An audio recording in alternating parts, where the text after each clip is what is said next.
सर्वप्रथम इस्कॉन धानबाद के सारे भक्तों को मेरा सादर प्रणाम।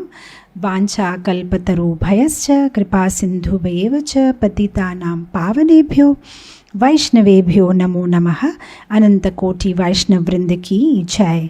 जगत गुरु श्रील प्रभुपाद की जय। इस्कॉन वर्तमान गुरु वृंद की जय। हरे कृष्णा। हरे कृष्णा। बहुत अच्छा लग रहा है आज आप सबके साथ बहुत ही विशेष और महत्वपूर्ण विषय पे हम चर्चा करेंगे, और ये विषय काफ़ी दिलचस्प और काफ़ी ज़रूरी है। आज के जो वातावरण, अभी जो कोरोना का सिचुएशन पूरा चल रहा है, प्रार्थना एकमात्र जो है हमारा सहायक है या एकमात्र हमारा आधार है। तो आज हम इस अद्भुत शीर्षक पे चर्चा करेंगे, प्रार्थना की शक्ति। प्रार्थना क्या है, प्रार्थना क्यों करनी है, तो उस पे हम आज चर्चा करेंगे। तो प्रार्थना, ये शब्द से क्या समझ में आता है? क्या है प्रार्थना करना? प्रार्थना ये जो शब्द है उसका मतलब क्या है? प्रार्थना को लोग काफ़ी कॉम्प्लिकेट कर देते हैं। लोग सोचते प्रार्थना करना मतलब शायद एक बहुत बड़ा प्रोसेस है, उसका कैसे करना है, उसके लिए कोई जगह चाहिए, कोई एक पर्टिकुलर सिचुएशन चाहिए। एक्चुअली प्रार्थना माने, इसकी सिंपल एक लाइन की परिभाषा या एक शब्द में अगर मैं कहूँ तो प्रार्थना करना माने भगवान से बातचीत करना। बस यही है प्रार्थना, भगवान से बातें करना। तो इसके लिए हमें इतनी चिंता करने की ज़रूरत नहीं है। मुझे संस्कृत नहीं आता, मैं कैसे प्रार्थना करूँगी, मुझे पता नहीं कैसे प्रार्थना करते, मुझे नहीं आता प्रार्थना करना, प्रार्थना करने के लिए क्या मंदिर जाना पड़ेगा, क्या करे, कहाँ करे प्रार्थना। तो इतनी चिंता करने की ज़रूरत नहीं। आपको बातें करनी आती है तो बस हो गया, बातें करो। भगवान से बातें करना माने प्रार्थना करना, भगवान से बात करना। तो भगवान से बात करना और भगवान की बात सुनना, ये भक्ति जीवन का सार है। कृष्ण कृपा मूर्ति अभय चरणारविंद भक्ति वेदांत स्वामी श्रील प्रभुपाद इस्कॉन के संस्थापक आचार्य कई जगह ये बात की पुष्टि कर चुके हैं, या कई जगह पे ये बात बता चुके हैं कि भक्ति जीवन का सार है भगवान से बात करना, भगवान की प्रार्थना करना, भगवान से बातें करना। अगर आप देखो चैतन्य चरितामृत के मध्य लीला चैप्टर 4 वर्स नंबर 95 के तात्पर्य में श्रील प्रभुपाद कहते हैं कि अगर आप भगवान से बातें नहीं कर रहे हो और भगवान की बात सुन नहीं रहे हो तो आपका आध्यात्मिक जीवन का कोई लाभ नहीं है। हमारे आध्यात्मिक जीवन का सार ही है भगवान से बातें करना, भगवान की प्रार्थना करना और भगवान से परस्पर संवाद करना। मतलब भगवान कुछ कहेंगे, हम कुछ कहेंगे, इस लेवल पे आना ही भक्ति जीवन का लक्ष्य है। भगवान श्री विग्रह के रूप में आते ही इसलिए है कि वे अपने भक्तों से परस्पर प्रेम का आदान प्रदान कर सके। और प्रेम का आदान प्रदान कब होगा? जब बातें होगी एक दूसरे के साथ। तो आज हम इस विषय पे चर्चा करेंगे कि प्रार्थना क्यों करें, प्रार्थना कैसे करें, प्रार्थना कब करें, प्रार्थना कितने प्रकार की होती है, प्रार्थना किस किस ने पुराणों में, शास्त्रों में, इतिहास में किस किस ने की थी, उसका फल क्या था, और हमें कैसी प्रार्थना करना चाहिए, प्रार्थना की कंटेंट क्या होनी चाहिए, प्रार्थना की भाषा क्या होनी चाहिए। इस सारे विषयों पे हम चर्चा करेंगे, जो काफ़ी लंबा विषय है। तो धैर्य धर के आप जो है आराम से बैठे और हम धीरे धीरे इस विषय के अंदर में जाएंगे। तो सबसे पहले प्रार्थना क्यों करें, मैंने इस पे कम से कम यहाँ 50 रीज़न्स, कारण लिखे हुए हैं। कितने कर पाएंगे समय की मुझे पता नहीं है, लेकिन जितना हो सके हम कंप्लीट करेंगे। सो प्रार्थना क्यों करें हम प्रार्थना। सो सबसे पहला कारण, प्रार्थना हमें क्यों करनी चाहिए। प्रार्थना करने से हमारे कमज़ोर विचारों को शक्ति मिलती है। हमारे कमज़ोर विचार क्या है? साइंटिस्ट, रिसर्चर्स कहते हैं कि ऑन एन एवरेज एक 24 घंटे के समय में एक इंसान के मन में 30,000 से भी ज़्यादा विचार आते हैं। 30 से 40,000 के बीच में विचार आते हैं रोज़ 24 घंटे में। एक हेल्दी पर्सन को कुछ ना कुछ विचार, ठंडा लग रहा है, एसी चालू करे, ये करे, पानी पीना है, स्कूल जाना है, इसको ड्रॉप करना है, ये करना है, मैं आज ये करूँगा। इतने सारे 30 से 40,000 विचार। और इस 30-40,000 के बीच में एक विचार ये भी आता है कि मुझे भक्ति करनी है, मुझे भगवान का भक्त बनना है। तो अभी आप इमेजिन करिए, आप कल्पना नहीं कर सकते कि इतने सारे हज़ारों विचारों में से ये एक विचार कहीं दब जाता है, बेचारा कमज़ोर विचार है। ये एक विचार जो हम सोचते हैं मुझे गोलोक वृंदावन जाना है, मुझे भगवान के पास जाना है, मुझे अच्छा भक्त बनना है, मुझे भक्ति में आगे बढ़ना है, ये विचार दब जाते हैं।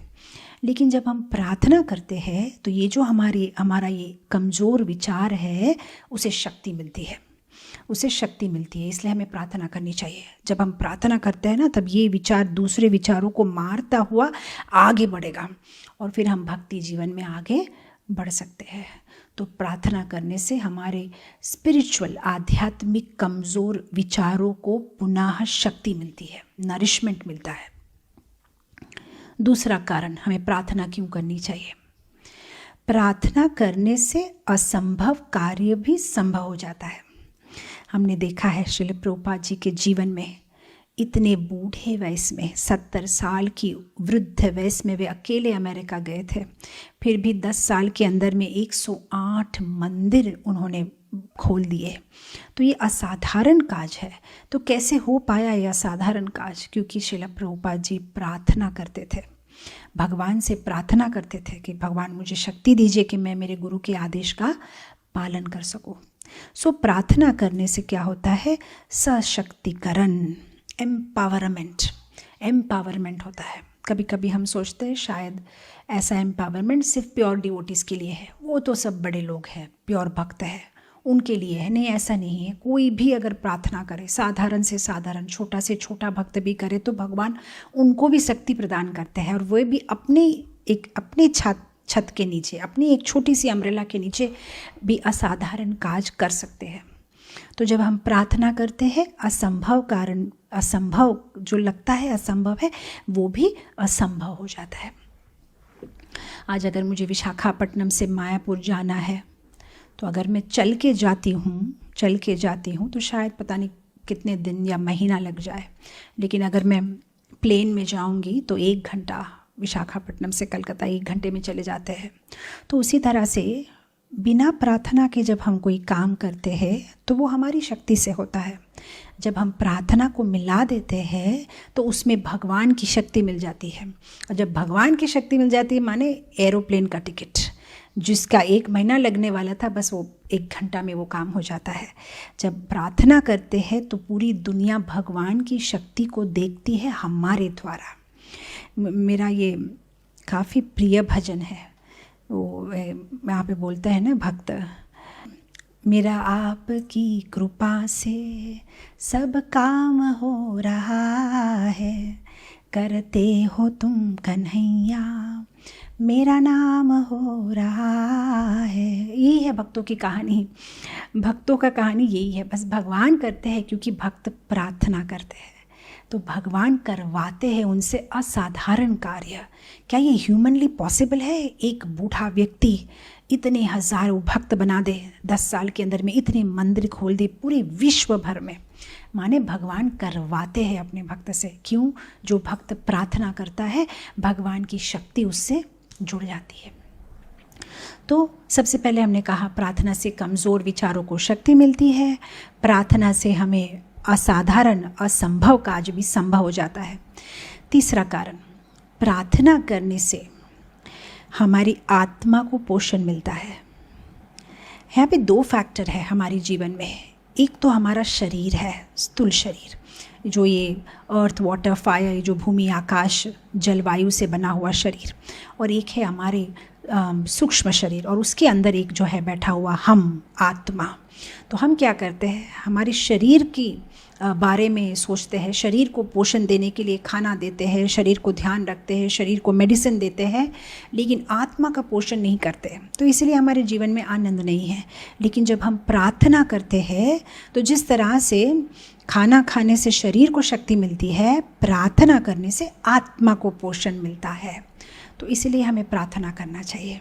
जब तक कि हमारे जीवन के हर डायमेंशन को हम सटीक समान भाव से समय नहीं देंगे तो क्या है, हमारा इम्बैलेंस रहेगा, तो हम खुश नहीं रह सकते हैं। सो प्रार्थना करने से आत्मा को जब पोषण मिलता है तब हम हैप्पी हो जाते हैं। प्रार्थना करने से आत्मा ही नहीं, एक्चुअली प्रार्थना करने से शरीर को भी पोषण मिलता है। कैसे मिलता है मैं बताती हूँ। बहुत साल पहले ऑक्सफोर्ड यूनिवर्सिटी प्रेस ने एक किताब पब्लिश की थी, the handbook of religion and health. उसमें उन्होंने बहुत सुंदर सुंदर रिसर्च प्रस्तुत किए थे, कैसे प्रार्थना करने वालों का शरीर भी स्वस्थ रहता है। तो उन्होंने उस रिसर्च में ये जाना कि जो प्रार्थना करते हैं वे नॉर्मल लोग जो प्रार्थना नहीं करते हैं उनसे 7 से लेके 11 साल तक ज़्यादा दिन जीते हैं। ऑन एन एवरेज प्रार्थना करने वालों की आयु ज़्यादा बढ़ जाती है। क्यों?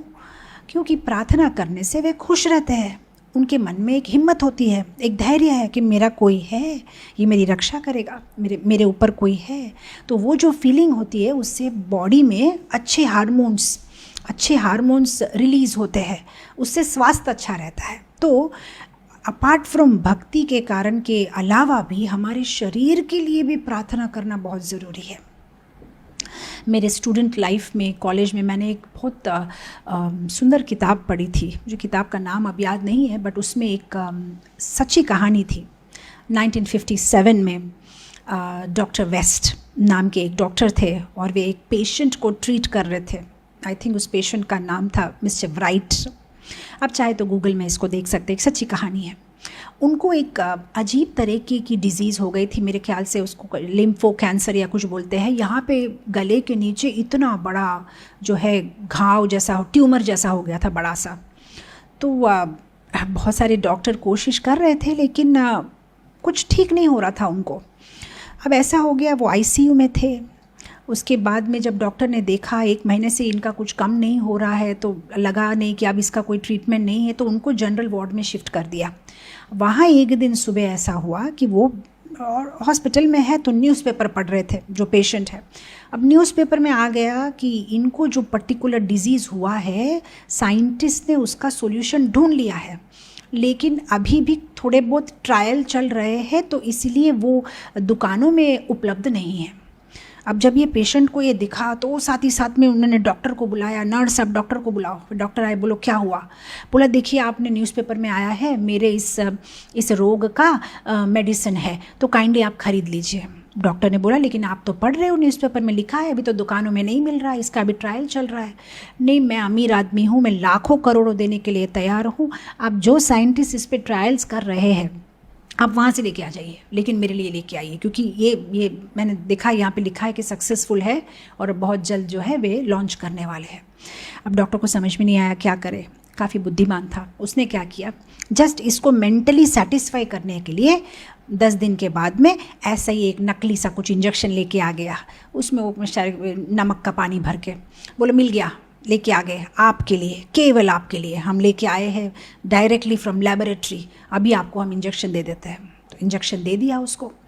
अब आप विश्वास नहीं करेंगे, आप गूगल में देख सकते हैं, इसको मेंटली ऐसा फील होने लगा कि वाह मेडिसिन मिल गया, अब मैं ठीक हो जाऊंगा, मैं ठीक हो गया, बस अब तो मैं ठीक होने वाला ही हूँ।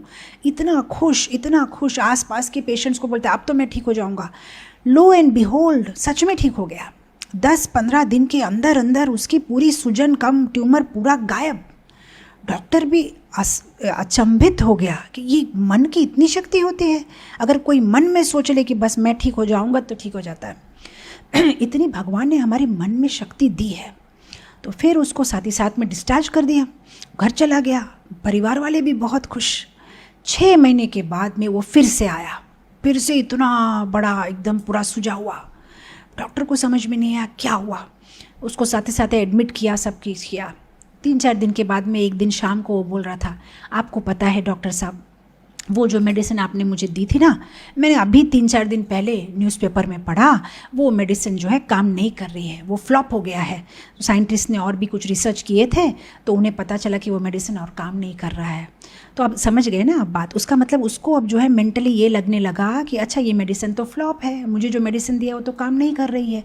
तो मन उसका डिप्रेस्ड हो गया, तो फिर से जो है ये डिजीज़ बाहर में आ गया। तो मन हमारा बहुत पावरफुल है, क्योंकि ये सब भगवान की शक्ति है ना। हम तो भगवान की शक्ति है। तो ये भगवान की शक्ति है, हम जो जीव है, जीवात्मा है, भगवान की शक्ति है। तो हमारी मन भी बहुत पावरफुल होता है। तो जब हम प्रार्थना करते हैं, हमारा मन शांत हो जाता है, हमारे आत्मा को पोषण मिलता है, हमारे शरीर को पोषण मिलता है। तो प्रार्थना करना बहुत ज़रूरी है। दूसरा रीज़न, प्रार्थना करने से हम विचारशील हो जाते हैं। हमारे जीवन का एक प्लान है। हम ऐसे ही बस आज का दिन चला गया, खा लिया, सो गए, पी लिया, ऐसा नहीं है ना। हमको जो ये मानव जीवन मिला है ये बहुत रेयर है। तो हमारी एक बहुत बड़ी प्लानिंग होनी चाहिए, हमें क्या करना है। तो ये प्लानिंग कब आती है? जब हम प्रार्थना करना शुरू करते हैं। जब हम प्रार्थना करते हैं, मतलब प्रार्थना में आपको कुछ बोलना पड़ेगा ना, ठाकुर जी आप ये करिए, या मुझे ये दीजिए, या मेरा जीवन ठीक रखिए, या मेरी ये इच्छा है पूरी करिए, या मुझे भक्त बनाइए। जो भी है आपको कुछ इच्छा करनी पड़ेगी, कुछ बोलना पड़ेगा, बात करना पड़ेगा। उसका मतलब आप विचारशील बनोगे, आप प्लानिंग करोगे, आप केयर फ्री और केयरलेस नहीं रहोगे। तो प्रार्थना करने से जो है पर्सन विचारशील बनता है, सोचता है, समझता है, प्लान करता है। क्योंकि बोलना है मतलब आप कुछ प्लानिंग करोगे। प्रार्थना करने से दयालु, हृदय निर्मल हो जाता है। जो इंसान प्रार्थना करता है उसका हृदय निर्मल होता है। क्यों? क्योंकि वो देखता है मैं किसी को प्रार्थना कर रहा हूँ, वो मुझे कुछ दे रहा है, मुझे भी किसी की मदद करनी चाहिए। तो एक हृदय में एक निर्मलता आ जाती है। तो प्रार्थना करने से अच्छे अच्छे गुण, प्रार्थना करने से हम विनयी बनते हैं। अभिमान नहीं आता, हमें समझ में आता है कि देखो मैं भी किसी से कुछ मांग रहा हूँ। ऐसा नहीं कि मेरे पास सब कुछ है, मुझे भी भगवान से कुछ चाहिए, भगवान मुझसे ऊपर है। तो ये हमारा जो मिथ्या अहंकार है वो कम हो जाता है। अभी आप देखिए कोविड के चलते बहुत सारी फैक्ट्रीज़, दुकानें, स्कूलें सब बंद है। मेरी अपनी स्कूल जो है अभी बंद पड़ी है, 1.5 ईयर से ऑनलाइन क्लास चल रहा है। अब आप सोचिए कुछ महीने तक, कुछ साल तक अगर दुकान बंद है, ऑफिस बंद है, कोई नहीं आता है, ऐसा भी हो सकता है धीरे धीरे वो जो सिक्योरिटी गार्ड है, जो वॉचमैन है, वो बैठा है, वो धीरे धीरे सोचने लगेगा कि मैं ही तो यहाँ का मालिक हूँ। क्योंकि अभी देखा ही नहीं कभी। पहले तो रोज़ सर आते थे, थोड़ा नमस्कार सर, बॉस को गाड़ी का दरवाज़ा खोलते थे। अब कोई नहीं है, इतने बड़े ऑफिस में वो अकेला है। धीरे धीरे वो समझने लगेगा कि मैं मालिक हूँ। तो ये हमारा भी यही प्रॉब्लम है। हम एक्चुअली सोचने लगते हैं मैं मालिक हूँ।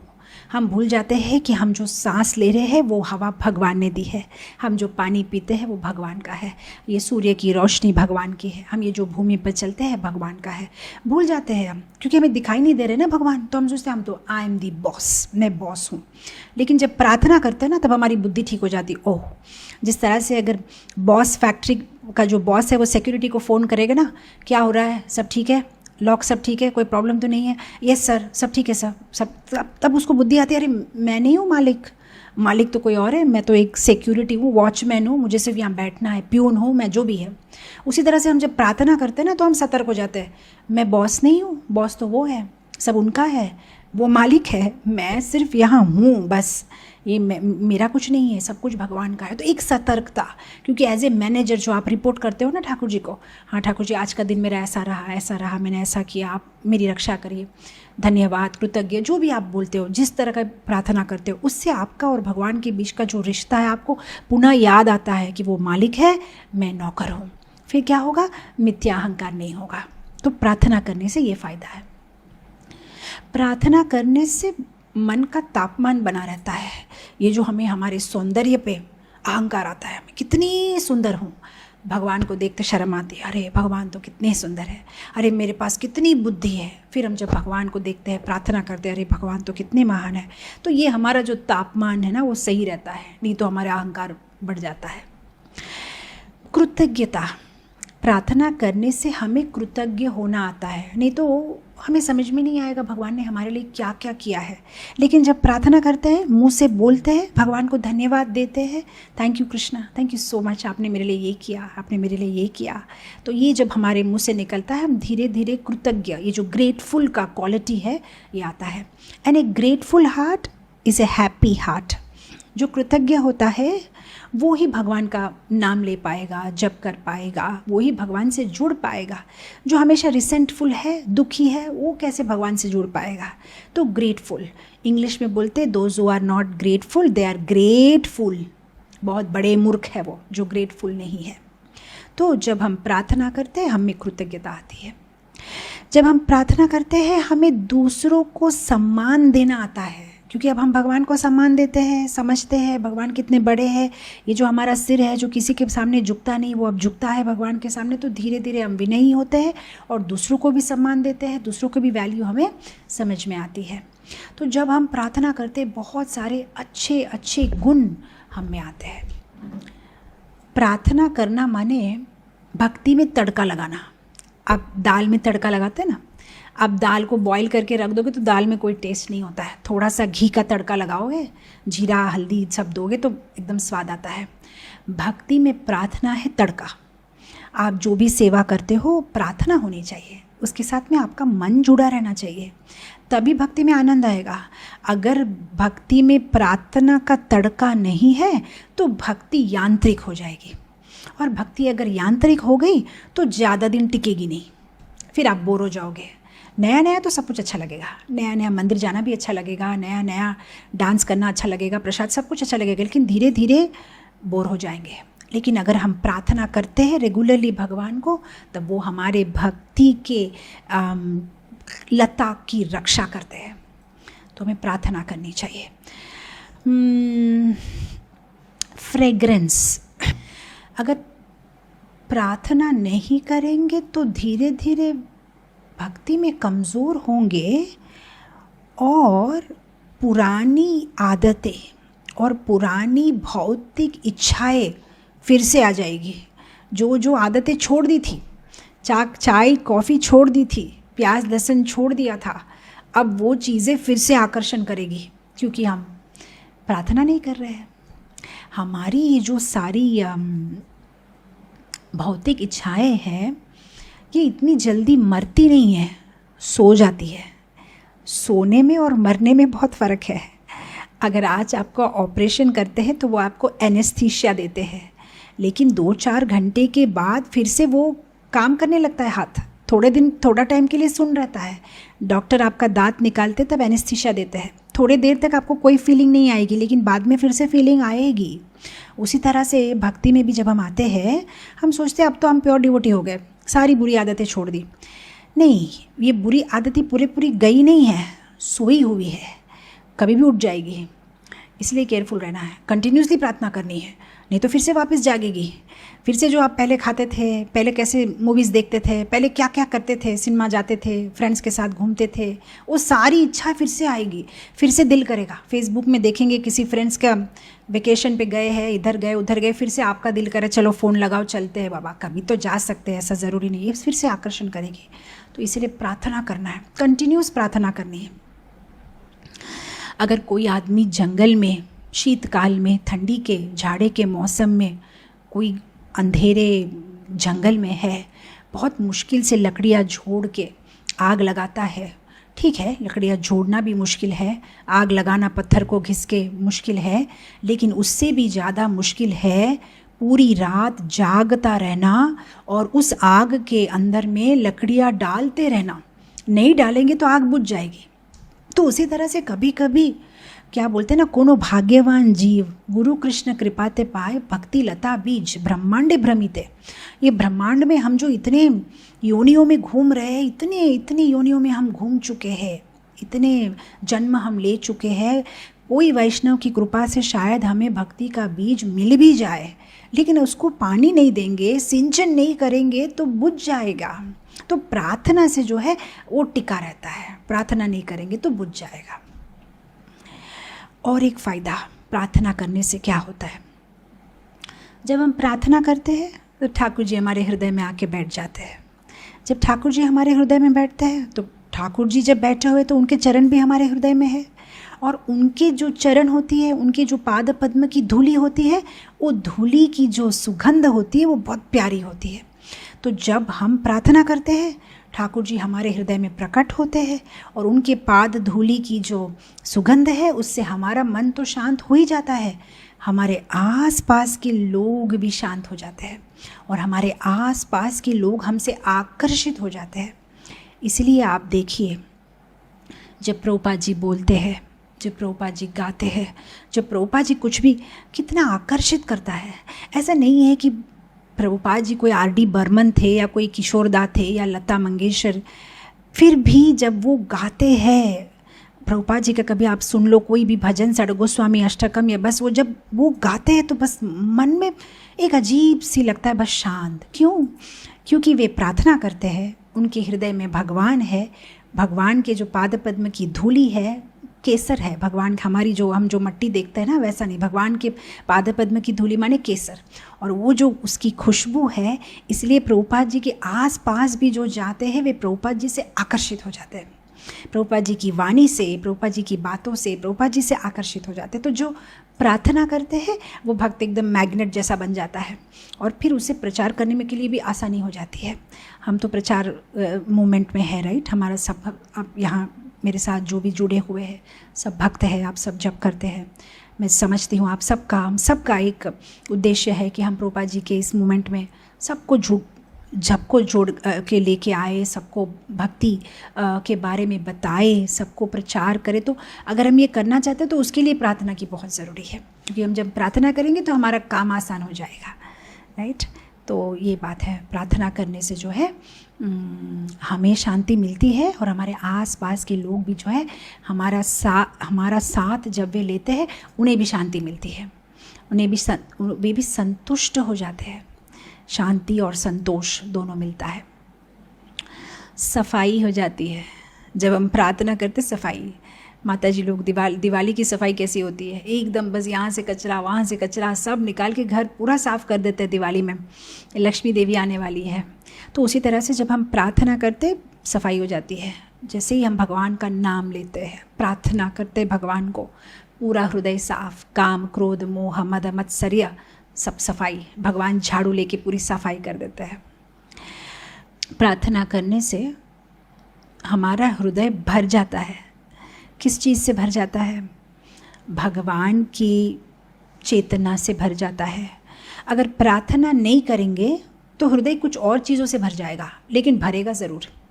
अगर नहीं करेंगे प्रार्थना तो क्या होगा? भय से भर जाएगा, फियर। किस चीज़ का भय? फ्यूचर का भय, भविष्य का भय, वर्तमान का इल्यूजन, क्या होने वाले हैं, चिंता, फियर, एंजाइटी, लैमेंटेशन, शोक, पूर्व में जो हुआ था, काश ऐसा होता तो कितना अच्छा होता, काश वैसा, ये मेरा कॉन्ट्रैक्ट मेरे हाथ से चला गया, ऐसा हो गया हमारे जीवन में। सो पूर्व की शोक, आने वाले जीवन की चिंता, भय। सो ये सारी चीज़ों से हमारा मन भरा रहता है। लेकिन जब प्रार्थना करते हैं तो मन भगवान के विचार से भर जाता है और ये सारी चीज़ों के लिए जगह नहीं बचती। तो प्रार्थना से मन भर जाता है। प्रार्थना से मन पवित्र हो जाता है। और प्रभुपाद जी क्या बोलते हैं? Books are the basis, purity is the force. अगर हमें प्रचार करना है इस मोमेंट में आगे, तो बहुत ज़रूरी है कि हमारा मन पवित्र बने। और हम जब प्रार्थना करते हैं तो मन पवित्र हो जाता है। प्रार्थना करने से प्रतिशोधक शक्ति माने इम्यूनिटी बढ़ जाती है। आजकल इम्यूनिटी इज़ द वर्ड। आज 1 साल से हम लोग बस इम्यूनिटी बढ़ाओ, इम्यूनिटी बढ़ाओ। क्या है? अदरक का काढ़ा पियो, हाँ, ये पियो, हल्दी खाओ, ये करो, अपनी शक्ति बढ़ाओ। तो इम्यूनिटी बढ़ती है प्रार्थना से। किस चीज़ से इम्यूनिटी बढ़ती है? माया से। ये माया नाम का जो वायरस हमारे जीवन में है, उसके अगेंस्ट में हमारी इम्यूनिटी बढ़ती है अगर हम प्रार्थना करें तो। जिस तरह से बोलते हैं ना, वो विटामिन डी लो, क्या है, जिंक लो, ये लो तो कोरोना आपको अटैक नहीं करेगा। तो बस प्रार्थना करो तो माया आपको जो है अटैक नहीं कर पाएगी। नेक्स्ट है, प्रार्थना से बुद्धि बढ़ती है। इंटेलिजेंस बढ़ती है। भगवान को समझना बहुत मुश्किल है, अनलेस एंड अनटिल भगवान खुद हमें बुद्धि दे उनको समझने के लिए। और भगवान तभी देंगे बुद्धि जब हम प्रार्थना करेंगे। भगवान क्या बोलते हैं, जो मेरी प्रार्थना करते हैं दधामि बुद्धि योगम, मैं उसको बुद्धि देता हूँ और फिर हम भगवान को जो है समझ पाते हैं। अब देखिए ब्रह्म संहिता में भी आई थिंक 5.33 में ये श्लोक आता है, वेदेषु दुर्लभमदुर्लभमात्मबन्धो गोविंदमादिपुरुषं तमहं भजामि। वेदेषु दुर्लभ, वेद बहुत दुर्लभ है भगवान को समझना, लेकिन जो भगवान का अपना है आत्मबंधु वो भगवान को समझ सकता है। और अगर हम भगवान के अपने बनना चाहते हैं तो क्या करना है, प्रार्थना। जब हम प्रार्थना करेंगे, प्रार्थना माने बातचीत करेंगे भगवान से, तब हम भगवान के अपने बनेंगे। जो भगवान का अपना बन जाता है वो भगवान को समझ सकता है। तो प्रार्थना करने से हमारी बुद्धि बढ़ती है और हम भगवान को समझ पाएंगे। जिसके धाम में जाना है उसको समझना तो पड़ेगा ना हमें। हम जाना चाहते हैं उनके धाम, तो उनके बारे में ही समझ नहीं पाएंगे तो कैसे जाएंगे उनके धाम। तो इसलिए हमें प्रार्थना करनी है। प्रार्थना करने से भगवान से संबंध बनता है, भगवान से संबंध बनता है। और भगवान इतने दयालु है, वे कहते हैं कैसे भी करो मेरी प्रार्थना चलेगा, कैसे भी करो मुझसे बात चलेगा, लेकिन बात करो। भगवान रामायण में एक श्लोक आता है ना, सकृतेव प्रपन्नाय तव अस्मीति च याचति दधामि अभयम सर्वदा इति व्रत मम। ये मेरा व्रत है। अगर कोई एक बार भी कह देता वह अस्मि, भगवान मैं आपका हूँ, ठाकुर जी मैं आपका हूँ। और भगवान कहते हैं, भागवत के में एक श्लोक आता है, अगर कोई मजाक में भी कह दे ये बात, शायद सीरियसली नहीं बोला है, बस मजाक में कह दिया, बस वे बोल दिया कि भगवान मैं आपका हूँ, या जल्दबाजी में बोल दिया, या संकट के समय बोल दिया, इतना कोई माइंड में सीरियसनेस नहीं था, बट बोल दे एक बार भगवान का नाम, बोल दे एक बार, भगवान बोलते मैं बस वो मेरा आज से मैंने उसको अपना लिया। है ना ये श्लोक, संकेत्यम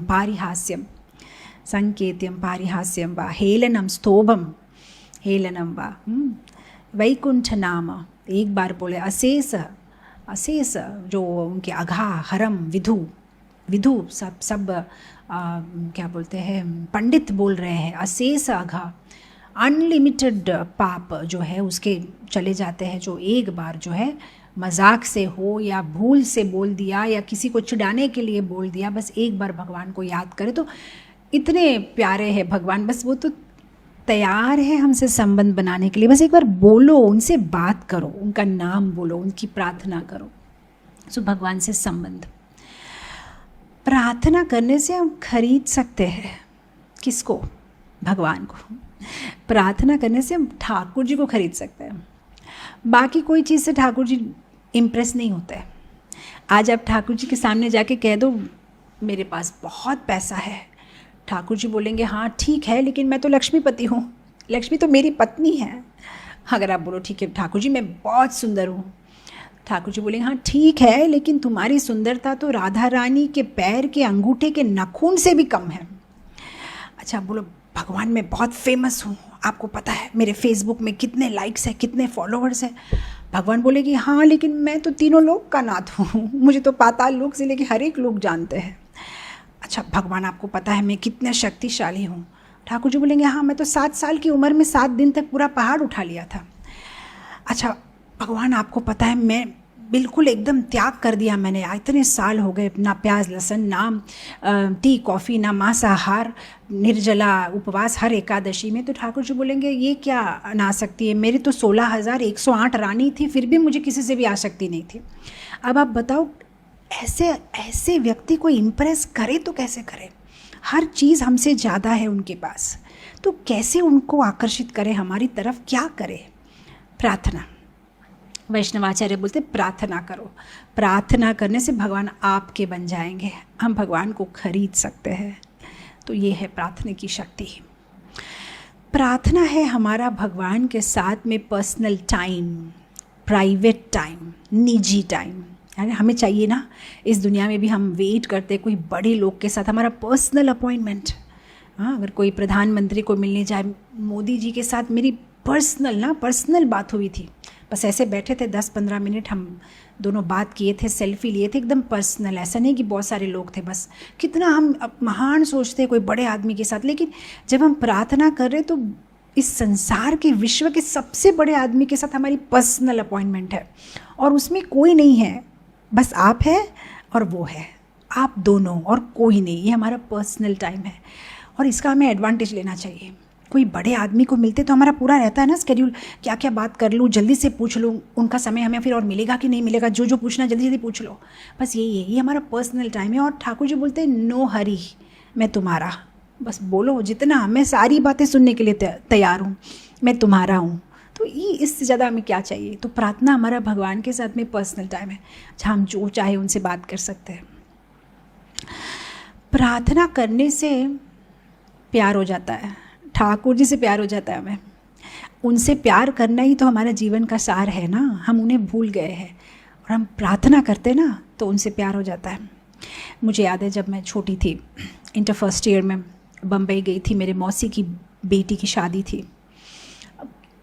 छोटी थी मैं, ये सब कुछ काफ़ी नया लग रहा था। वो देखने का प्रोग्राम होता है ना, मतलब लड़के वाले आते हैं लड़की को देखने के लिए।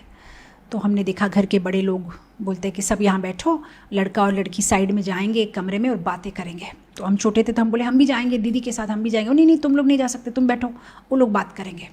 तो मुझे तब बहुत ऑड लगा, छोटी थी, समझ में नहीं आया क्यों ऐसे, वे क्यों अलग से बात करेंगे। उसके बाद जब एंगेजमेंट हो गई तब वे सब समय मेरी दीदी जो है बात करती है मेरे जीजाजी से। तो फिर मैं कंप्लेन करती थी कि ये लोग इतनी सारी बातें करते। तो मैं मौसी बोलती नहीं नहीं करने दो, बात करेंगे तभी तो प्यार बढ़ेगा, घूमेंगे तो शादी के पहले थोड़ा एक दूसरे को जानेंगे। तो मुझे समझ में आया है कि हम बायोडेटा से प्यार नहीं कर सकते हैं, इंसान से प्यार करते हैं हम, व्यक्ति चाहिए हमें प्यार करने के लिए। हम सिर्फ अगर बायोडेटा से प्यार करें, कृष्ण वासुदेव जन्म हुआ मथुरा में, फिर गए थे गोकुल, उनके पिताजी का नाम ये है, माता का नाम, ऐसे नहीं होगा प्यार। उनसे रिश्ता, उनसे बातें करेंगे, ठाकुर जी आज ऐसे हुआ, आज मेरे साथ ये हुआ ये हुआ, उनसे प्रार्थना करेंगे, तब क्या होगा, तभी तो प्यार होगा। एक साधारण भौतिक जगत में भी एक लड़का लड़की जब बात करते करते प्यार होता है, उसी तरह से भगवान से प्यार करना है तो बातें करनी पड़ेगी। ठाकुर जी के साथ बातें करेंगे तो फिर हम उनसे प्यार करने लगेंगे। तो प्रार्थना करने से प्यार होता है, हमें प्रार्थना करनी चाहिए। प्रार्थना करने से मन हल्का होता है, शांत हो जाता है मन, क्योंकि इस दुनिया में हम किसी से भी बात करें ना तो वे हमें जज करेंगे। अच्छा, आपके मन में ऐसे बुरे विचार आते हैं, आप ऐसे हो, आप इस तरह के इंसान हो। लेकिन इस दुनिया में वो एक ही व्यक्ति है, हमारे शुभ चिंतक, जो हमें जज नहीं करेंगे। हम जो चाहे उनको बोल सकते हैं, वो हमारे डॉक्टर है, उनसे हमें शर्म करने की ज़रूरत नहीं है। हम जब डॉक्टर के पास जाते हैं हम शर्म नहीं करते हैं, डॉक्टर जी आज सुबह से 10 बार गई हूँ मैं लूज़ मोशंस, डॉक्टर को कैसे बोलूँ, शर्म आ रही है, 10 बार नहीं 2 बार ही गई हूँ, ऐसा बोल दूँ क्या? नहीं, हमें पता है, सही बताऊँगी तो डॉक्टर मेडिसिन देंगे। उस तरह से ये हमारे शुभ चिंतक है। हमारे मन में जो भी चलता है बस हम बिना कोई हिचक के बोल सकते, ठाकुर जी ये विचार आ रहे हैं मन में, मेरी रक्षा करिए, मुझे ऐसा विचार आता है, मैं क्या करूँ। सो ये मन हल्का हो जाता है। कभी कुछ हुआ, किसी के साथ कुछ मन मुटाव हो गया, ठाकुर जी के साथ जाके बात करो तो मन हल्का हो जाता है। और चिंता भी नहीं कि वो किसी को बता देंगे। इस भौतिक जगह में तो जिसको हम बेस्ट फ्रेंड मानते हैं कोई गारंटी नहीं है, कल आपकी बात किसी को बता देंगे, पर आपकी सारी सीक्रेट आप उनको बता सकते हो और वे किसी को नहीं बताएंगे। प्रार्थना करने से रीइंफोर्समेंट होता है, सुदृढ़। ये जो हमने सबने भक्ति जीवन में हमारे पैर आगे रखा है, हमने जो ये शुरू किया है, कंठीमाला धारण की है, तिलक लगाते हैं, जप करते हैं, हम साधना करते हैं, हम शास्त्र पढ़ते हैं, ये जो हमने शुरू किया है इसको कंटिन्यू करने के लिए प्रार्थना करने की बहुत ज़रूरत है। बार बार जब प्रार्थना करेंगे तब हमें बार बार याद आएगा जीवन का लक्ष्य क्या है। कभी कभी ऐसा भी हो सकता है कि भक्ति मार्ग में आने के बाद भी हम भक्ति मार्ग का लक्ष्य क्या है शायद भूल जाए, कोई ठीक नहीं है। मैं बहुत बार ये कहानी बता चुकी हूँ, कैसे एक अपार्टमेंट में बच्चे क्रिकेट खेलते थे, सारे अपार्टमेंट वाले वहाँ पे थक गए थे बच्चों की बदमाशी से। तो वहाँ पे एक बूढ़ा आदमी आया रेंट पे फ्लैट में, नए मतलब उसी अपार्टमेंट के 2nd फ्लोर पे। तो सब ने बोला आपने बहुत बड़ी गलती की, आपको यहाँ आना नहीं चाहिए था। बोला क्यों? बोला ये अपार्टमेंट में इतना प्रॉब्लम है, बच्चे लोग सब समय क्रिकेट खेलते हैं और खिड़की के ग्लास टूट जाते हैं, अभी बूढ़ा आदमी बहुत होशियार था, बोला 15 दिन में बंद करवा दूंगा। 15 दिन, बोला हो ही नहीं सकता, 1 साल से हम कोशिश कर रहे हैं। बोला मैं गारंटी देता हूँ 15 दिन में बंद हो जाएगा। हो गया अभी 15 दिन में। कैसे किया उसने? नीचे गया, बच्चे क्रिकेट खेल रहे थे, वाह वाह ताली मारी, बोला कितना सुंदर आप लोग खेल रहे हो, मैं तो बूढ़ा हो गया, खेल नहीं पाता, आप लोग खेलते हो तो मन इतना खुश हो जाता है, इधर आओ सब बच्चे, ये लो 100 रुपये, सब जाके खाओ, आइसक्रीम खरीदो, कितना अच्छा आप लोग खेलते हो तो मुझे आनंद आता है, मैं तो खेल नहीं पाता, आप लोग को देख के आनंद करता हूँ। बच्चे बोला अंकल हमें नहीं चाहिए। अरे नहीं शर्माना नहीं बेटा, ले लो। दूसरा दिन फिर 100 रुपये, तीसरा दिन फिर 100 रुपये, चौथा दिन फिर 100 रुपये। 5वें दिन पे अंकल ने कहा बेटा आज बैंक से पैसा निकालना भूल गया, 50 रुपये देने से चलेगा?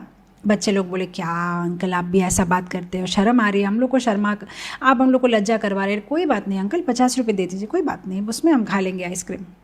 फिर क्या किया, थोड़े दिन के बाद में अंकल बोला पैसा नहीं है, 10 रुपये चलेगा।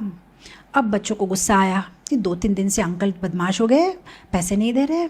फिर बोला देखिए अंकल हम इतने चीप लोग नहीं हैं, 10 रुपये में हम क्रिकेट नहीं खेल सकते, 100 रुपये आप देते थे, 100 रुपये दीजिए नहीं तो हम गए यहाँ से।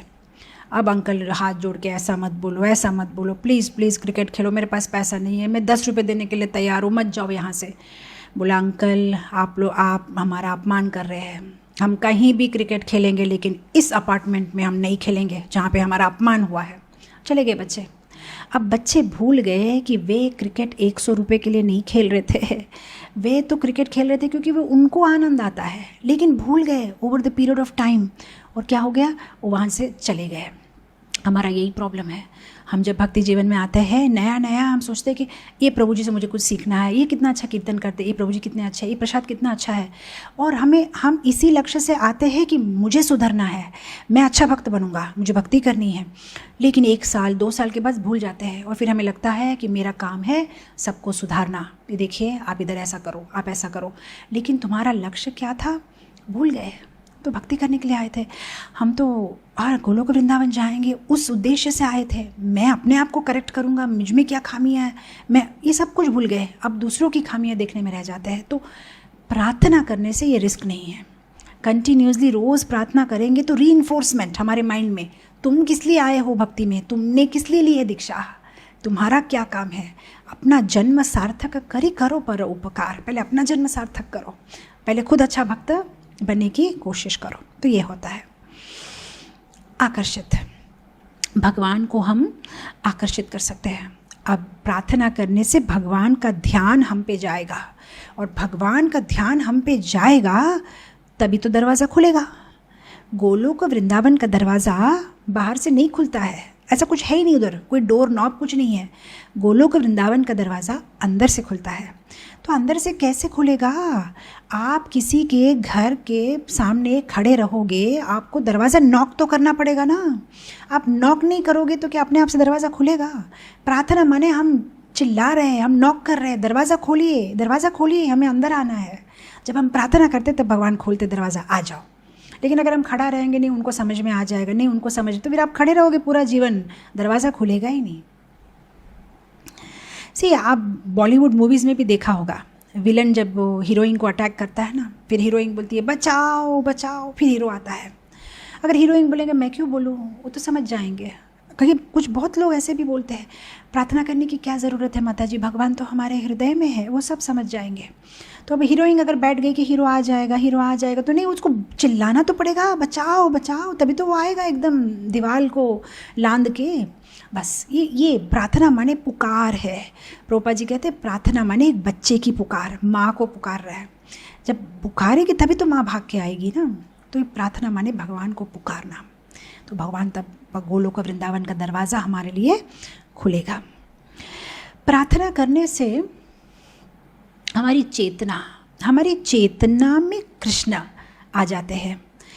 हम जो इस संस्था के साथ जुड़े हैं, international society for Krishna consciousness, ये क्या है, अंतर्जातीय कृष्ण भावनामृत संघ, माने हमारे इस ऑर्गेनाइजेशन का उद्देश्य ही है कि हमारी भावना, हमारी कॉन्शियसनेस, हमारी चेतना कृष्णा कॉन्शियस बनना है हमें। तो प्रार्थना करने से ही हम कृष्णा कॉन्शियस बन सकते हैं, नहीं तो हमारे कॉन्शियसनेस में कृष्णा के अलावा सब कुछ है। हमारी चेतना में भगवान को डालना है तो प्रार्थना करनी है, तभी we will become Krishna conscious. And if we are conscious of Krishna, we have to be Krishna conscious. ये हमारे भक्ति जीवन का सार है, गोल है, टू बी कृष्णा कॉन्शियस. और दूसरी बात ये है, हम जब मंदिर भी आते हैं, हमारी बहुत ही अलग अलग विचार है. मंदिर में भी हमें आध्यात्मिक विचार भी आते हैं, भौतिक विचार भी आते हैं. अब आप मंदिर में आए हो, हाँ, मंदिर में बैठे हो, किसी लड़की को देखा, कितनी सुंदर है, मेरे बेटे के लिए ठीक रहेगी, कितने अच्छे गुण हैं, इनके माँ बाप क्या करते हैं. कोई मंदिर में इंडस्ट्रियलिस्ट आया, कोई बड़ा आदमी, अच्छा मैं इसको जॉब के लिए पूछ सकता हूँ, मुझे हेल्पफुल रहेगा.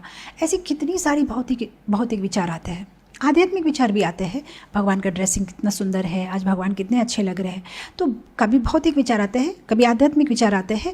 मन पेंडुलम के जैसा कभी इधर कभी उधर, कभी इधर कभी उधर होता है. लेकिन जब हम प्रार्थना करते हैं, मन स्थिर हो जाता है. प्रार्थना करते समय और कोई भौतिक विचार नहीं है, बस आप हो और ठाकुर जी है, और आप प्रार्थना कर रहे हो, आप कुछ बोल रहे हो, आप उनसे बात कर रहे हो. तो यहाँ कोई भौतिक विचार आने की जगह नहीं है. इसलिए हमें प्रार्थना करनी चाहिए. प्रार्थना करने से इंद्रियों का संलग्न, इंद्रियों को हम कंट्रोल कर पाएंगे, एंगेज कर पाएंगे. हमारी जो इंद्रियां है वे काफ़ी एक्टिव है. आप उनको बोलेंगे बस बंद करो, बैठ के एकदम माइंड क्लोज करो, तो नहीं रह पाएगी. काम चाहिए, कुछ करना है. जब प्रार्थना करेंगे तो बिज़ी हो जाएगी, मन बिज़ी हो जाता है, हाथ बिज़ी हो जाते हैं. हम जब प्रार्थना करते हैं, दंडवत करते हैं, सब हमारे शरीर का हर एक पार्ट बिज़ी हो जाता है. तो हमने अभी क्या किया है, इंद्रियों का दमन नहीं किया है, उनको डपटेल कर दिया है कृष्ण की और उनको मोड़ दिया है. तो प्रार्थना करना इसलिए ज़रूरी है, क्योंकि हमारा शरीर विदाउट डिज़ायर, विदाउट मूवमेंट नहीं रह सकता. उसे काम चाहिए. जब तक ये शरीर है तब तक कुछ ना कुछ. तो इसलिए हम दमन नहीं करेंगे, हम उसको भगवान की और उसका उपयोग करेंगे. प्रार्थना करने से काम आसान हो जाता है. कुछ भी काम करने के लिए प्रार्थना करना ज़रूरी है. ब्रह्मा ने भी प्रार्थना की थी. ब्रह्मा का जब उनका खुद की जब सृष्टि हुई, भगवान के नाभि कमल से ब्रह्मा जब बाहर निकले, तब उन्हें सब कुछ अंधकार ही लग रहा था. फिर जब भगवान के मुख से ये शब्द निकला, तप तप तप करो, तब ब्रह्मा जी ने 100 साल तप किया. तब जाके सब कुछ दिखाई दिया उन्हें, सब जो है सब प्रकाशवंत हो गया. तो हमें अगर कुछ भी करना है, हमें अगर भगवान की कृपा की ज़रूरत है, और भगवान की कृपा प्रार्थना के द्वारा आती है. और नॉट ओनली दैट, बोनस ये है कि अगर प्रार्थना करके करेंगे तो काम आसान हो जाएगा. चैतन्य चरितामृतम के आदि लीला के 14वें अध्याय का प्रथम श्लोक, वहाँ पे बोलते हैं, दुष्करम सुकरम भवेत. अगर भगवान का नाम लेके कोई काम करते हैं तो दुष्करम सुकरम भवेत. जो कठिन है, बहुत जटिल है, बहुत कठिन है, वो भी आसान हो जाता है. लेकिन विस्मृति, अगर भगवान की विस्मृति होती है तो विपरीत स्यात्, उसका उल्टा हो जाएगा. आसान चीज़ भी डिफ़िकल्ट हो जाएगी. जो चीज़ काफ़ी आसान हमें लगेगा, कब से कोशिश कर रही हूँ, बस हो क्यों नहीं रहा है, क्योंकि भगवान को याद नहीं किया. और अगर भगवान को याद किया तो क्या होगा, कठिन से कठिन चीज़ भी आसान हो जाएगी. लेकिन हमारी रीजनिंग होती है, टाइम नहीं है, समय नहीं मिल रहा है, करने की तो बहुत इच्छा है. आज तो आपका क्लास सुनने के बाद बस लगता है कि प्रार्थना करो, समय नहीं है. समय इसीलिए नहीं है क्योंकि आपके पास में कुछ काम है. वो काम करने के लिए जितना समय लगता है, अगर आप प्रार्थना करोगे तो कम समय में वो काम हो जाएगा. मैं आपको एक बताती हूँ एग्जाम्पल. एक लकड़हार था, लकड़ियाँ काटता था, उसका वही काम था. तो रोज़ की 100 झाड़ जो है वो काट फेंकता था. लेकिन धीरे धीरे क्या हो गया, उसकी जो कुल्हाड़ी है, कुल्हाड़ी काफ़ी तेज़ थी, लेकिन रोज़ उपयोग करते करते जो कुल्हाड़ी की जो धारा है ना, मतलब वो ब्लंट हो गया. तो अब क्या है, रोज़ का 100 के बदले में 50 ही झाड़ होते थे. तो एक वहाँ से साधु जा रहा था, तो उसको एडवाइस दिया, उसने सजेशन दिया, बेटा देखो तुम्हारी जो कुल्हाड़ी है ना वो अब तेज़ नहीं है, धार नहीं है उसकी, थोड़ा सा उसको शार्प करो, तब तुम्हारा काम जल्दी होगा. तब लकड़हार ने जवाब दिया, साधु महाराज ऐसे ही मेरे को टाइम नहीं इनफ हो रहा है, इतना टाइम लग रहा है, उसमें आप मेरा टाइम वेस्ट करवा रहे हो. अब बोलते बैठ के, कौन बैठ के अब उसको तेज़ करेगा. अब ये तो मूर्खता है ना। अगर 15 मिनट निकाल लेता और कुल्हाड़ी को तेज कर लेता तो जो काम उसको 10 घंटे लगते वो 5 घंटे में हो जाएगा। लेकिन ये मूर्ख है, सोचता है टाइम नहीं है, अब कहाँ इतने में आप फिर मेरे को टाइम वेस्ट करवा रहे हो। हमारा भी यही प्रॉब्लम है, हम सोचते नहीं एक्चुअली मैं करना चाहता हूँ माता जी, मुझे तो करना अच्छा लगता है, टाइम नहीं है ना। टाइम होगा तुम करेंगे, पर अगर तुम प्रार्थना करोगे तभी तो टाइम निकलेगा ना। तुम प्रार्थना करोगे तो तुम्हारे जीवन में हर चीज़ आसान हो जाएगी, तो फिर तुम्हें और भी टाइम मिलेगा। शुरू तो करो, एक पैर लो, भगवान 10 पैर तुम्हारी तरफ चलेंगे। तुम एक कदम आगे करो तो भगवान 10 कदम तुम्हारी तरफ चलेंगे, पर शुरू तो करो। तो ऐसे अनेक रीज़न्स है, लेकिन हम यहाँ पे इसको ये करेंगे। तो हमने डिस्कस किया कि प्रार्थना क्यों करनी चाहिए। अब मैं बताना चाहती हूँ प्रार्थना कैसे करनी चाहिए, कैसे करें प्रार्थना। तो 3 इसके ये है, मन से, हमारे विचारों से, BMW अब याद रखिए, बॉडी माइंड एंड के words, sorry BMW body mind and words. तो बॉडी माने आपके शरीर से, माइंड माने आपके मन से, वर्ड्स माने वचन से। सो आप अपने वचन से, अपने मन से, अपने शरीर से प्रार्थना कर सकते हो। मन से प्रार्थना कैसे करें? अगर आपने चैतन्य चरितामृत में ये कथा सुनी हो, नरसिम्हानंद ब्रह्मचारी, वे मन से ही भगवान की सेवा करते थे। मन से ही वे सोचते थे, जब भी भगवान जा रहे हैं वृंदावन की ओर, तो वे मन से ही भगवान के लिए रास्ता बनाते थे कि एक सुंदर सा रास्ता है, इसमें मैंने भगवान के लिए बहुत सारे सुकोमल पंखुड़ियाँ, फूल पूरे बिछा दिए हैं और बहुत सुंदर सुंदर झाड़ है, भगवान को जो झाड़ की छाया में चल रहे हैं। तो ऐसे मानसिक रूप से भगवान की सेवा करते थे और भगवान उसकी सेवा स्वीकार करते थे। और हमने ये भी कथा बहुत बार सुनी है, कैसे गोदावरी तट के पास एक ब्राह्मण रहता था जो मन से ही भगवान के लिए खीर बनाता था। और एक दिन गरम गरम खीर वो छूता है कि भगवान के लिए गरम तो नहीं है ज़्यादा, और उसकी उंगलियां जल जाती है। तो भगवान मानसिक सेवा स्वीकार करते हैं। तो आप मन से भगवान को प्रार्थना कर सकते हो, मन से आप ठाकुर जी की सेवा कर सकते हो, मन से आप जो है उनकी प्रार्थना कर सकते हो, मन से आप मानसिक प्रणाम कर सकते हो भगवान को। जब हम भगवान को मंदिर में प्रणाम करते हैं तो साष्टांग है या पंचांग है या अष्टांग प्रणाम है, सब प्रणाम का एक मेन इंग्रेडिएंट है कि आप अपने मन से सोचो कि ठाकुर जी के श्री चरण, के दोनों श्री चरण मेरे सिर पे है। ऐसा विचार हमारे मन में होना चाहिए जब हम प्रणाम करते हैं। तो ये हो गया मानसिक रूप से प्रार्थना करना। अब वचन के द्वारा, वचन से हम कैसे प्रार्थना करें? तो वचन से अलग अलग टाइप है। जैसे एक है आप भगवान से बात करो अपनी भाषा में, क्योंकि लकीली भगवान को इंग्लिश, हिंदी, तेलुगु, गुजराती, बंगाली, पंजाबी और तमिल, ओरिया, संस्कृत हर एक भाषा आती है। इसलिए हमें चिंता करने की बिल्कुल ज़रूरत नहीं है कि हमें संस्कृत नहीं आता। आपकी जो भी भाषा है आप उसी भाषा में बात कर सकते हो और उसी भाषा में उनके साथ उनको प्रार्थना कर सकते हो। तो एक अपनी खुद की प्रार्थना। अब कोई बोलेगा मुझे प्रार्थना करना आता ही नहीं बिल्कुल, लेकिन मैं क्या बोलूँ ये भी समझ में नहीं आता, तो कोई बात नहीं, कॉपी करो। किससे? भगवान के भक्तों से। जो अलग अलग स्तुति है श्रीमद् भागवतम में, बस वो स्तुति का कोई अगर बाई हार्ट भी नहीं है कोई बात नहीं है, पुस्तक से पढ़ के बाय हार्ट करो, पढ़ के बोलो, तभी भी भगवान को अच्छा लगेगा। क्योंकि ठाकुर जी को ये सारे भक्त जो भागवत में हैं, जिनका नाम है, जिन्होंने भगवान के लिए स्तुति की थी, वे भगवान के प्रिय है। तो भगवान के प्रिय ने जो बातें बोली थी वे पुनः पुनः सुनने से उनको अच्छा लगता है, उनको अपने भक्तों की याद आती है, तो वे खुश हो जाते हैं।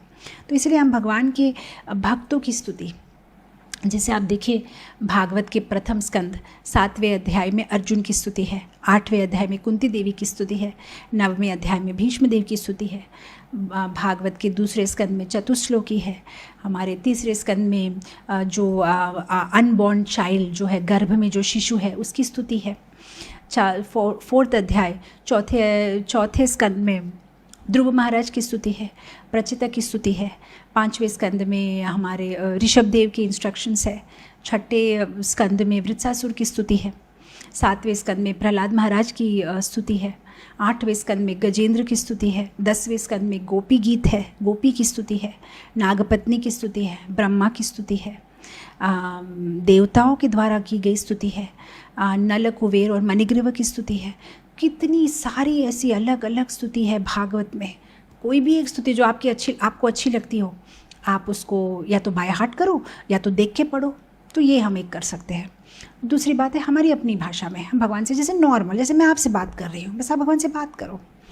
और ये एक आदत है, अगर आप बचपन से करोगे, जब भी आपको ये बच्चे स्पेशली जो है आपके घर में, उनको आप जो है बचपन से सिखा सकते हो बस भगवान से बात करना। कोई भी चीज़, जैसे वो स्कूल से आते हैं भगवान से बात करें, आज ये हुआ ऐसा हुआ, जो चीज़ खरीदे भगवान को दिखाए, प्रार्थना कर, यही है प्रार्थना करना, मतलब उनके साथ संबंध बनाना।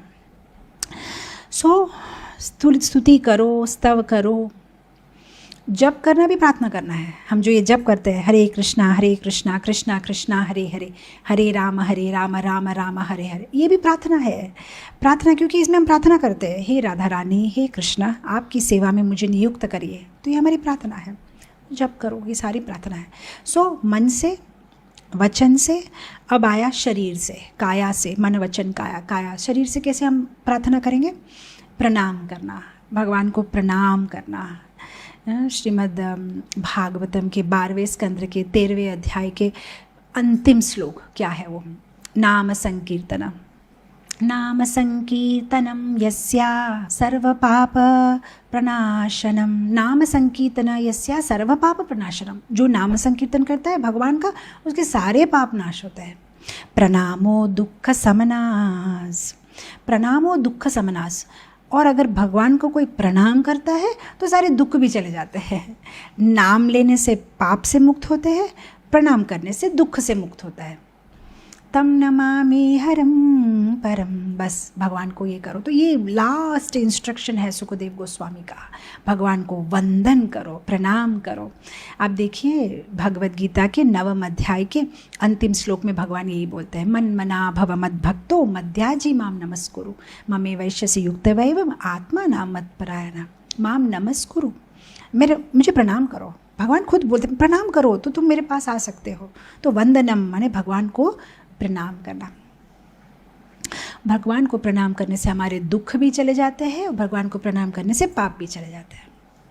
से अगर आपने कभी जो ऑफिस में काम करते हो उनको ये आइडिया होगा, ये जो स्टैम्प पैड होता है ना, स्टैम्प्स, आप स्टैम्प मारोगे ना, तो अगर आप स्टैम्प को ऐसे देखोगे ना, सब उल्टा उल्टा दिखाई देगा, लिखा हुआ पता नहीं चलेगा। लेकिन जब आप इंक डाल के थप्पा मारोगे तो सीधा सीधा है सब, है ना, इंटरनेशनल सोसाइटी पर सब सीधा सीधा लिखा रहेगा। उसी तरह से हमारी जो ये लकीर है ना, सब उल्टी उल्टी है, पूर्व के इतने हमारे पाप है। लेकिन जब हम प्रणाम करेंगे ना, बस ऐसा थप्पा लगता है ना, सारी लाइन सीधी हो जाएगी, सब सीधा हो जाएगा हमारा। तो बहुत ज़रूरी, हमारा ये जो सिर है ये बस झुकना चाहिए, बार बार झुकना चाहिए ठाकुर जी के सामने। अब देखिए रघुनाथ दास ठाकुर एवरी डे भगवान को 1000 बार प्रणाम करते थे, 3000 बार वैष्णवों को प्रणाम करते थे। प्रणाम करना, वंदन करना। तो हमने चर्चा की हमें क्यों करनी चाहिए प्रार्थना, हमने चर्चा की कैसे करनी चाहिए प्रार्थना।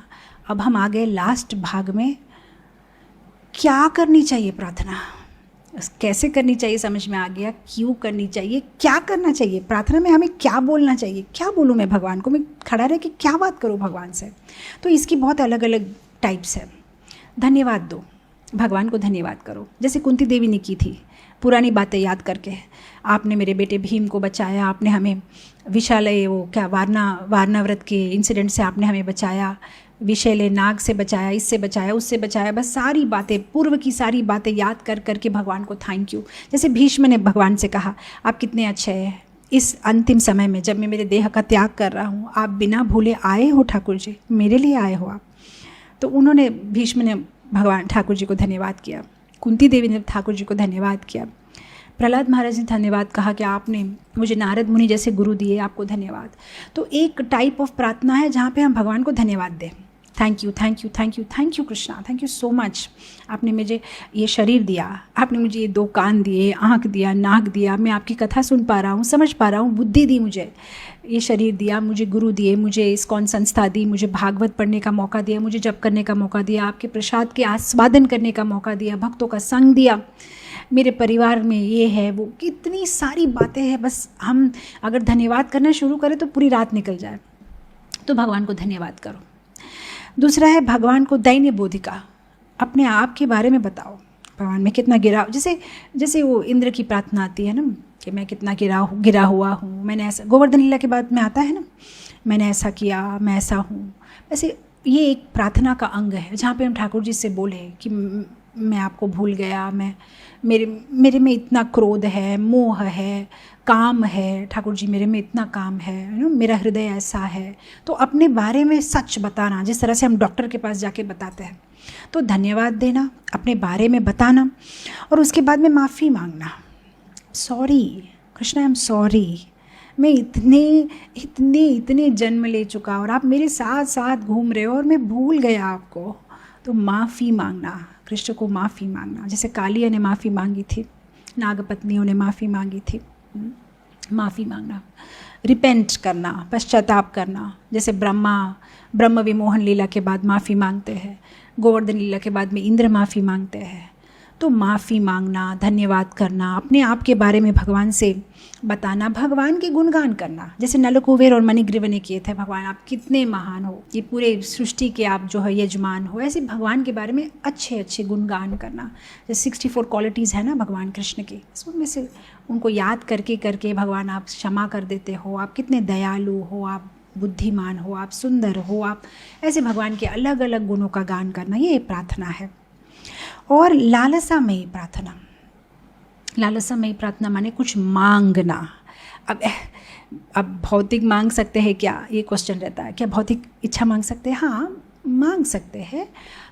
आइडियल वुड बी कि आप आध्यात्मिक इच्छा ही मांगे, लेकिन ये भी गलत नहीं है, शुरुआत के लिए ठीक है। ध्रुव महाराज भी भौतिक इच्छा से ही गए थे और फिर वे पवित्र हो गए। लेकिन भौतिक इच्छा नहीं मांगना चाहिए इसलिए मैं कुछ भी नहीं मांगूंगा, नहीं, आप जिस लेवल पे हो बस वहीं से शुरू कर सकते हो, कोई बात नहीं। अगर भौतिक इच्छा भी, कभी कभी भौतिक कठिनाइयों से भगवान की मदद नहीं मांगेंगे ना, तो वो सारी कठिनाइयाँ भी हमें भक्ति से दूर कर देती है। तो हम मांग सकते हैं ठाकुर जी को, वो हमारे पिता है, हमें ये प्रॉब्लम है, हमारी ये सुविधा, हमारी ये कष्ट आप निकाल दीजिए, सो दैट हम आपकी भक्ति और भी अच्छी तरह से कर सकें। तो ऐसे अलग अलग टाइप ऑफ प्रार्थना है।